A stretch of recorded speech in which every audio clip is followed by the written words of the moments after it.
It's often said the only place to start is with yourself.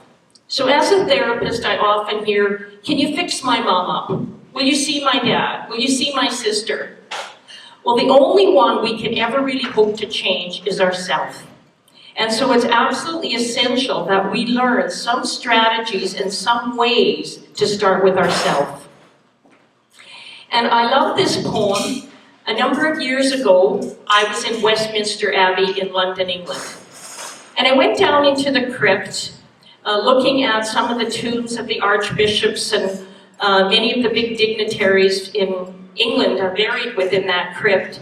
And I came across this poem that was actually inscribed on the tomb of an archbishop. And he had written this poem himself, his own epitaph. And it was inscribed on his tomb. And I think it's such a powerful message for all of us. I'd like to read it to you today.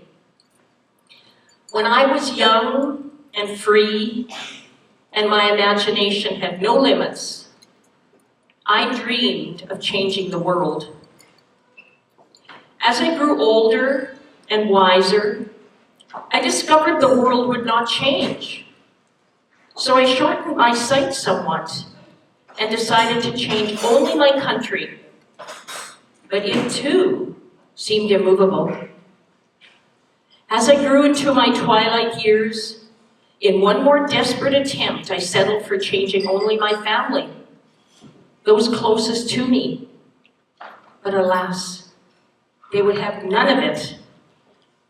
And now as I lie on my deathbed, I suddenly realize, if I had only changed myself first, then, by example, I would have changed my family. From their inspiration and encouragement, I would then have been able to better my country. And who knows, I may have even changed the world. So that's the key message I want to leave with you today. You really need to start with yourself. You need to role model all of these wonderful things that are already in you. And you need to let the world see that.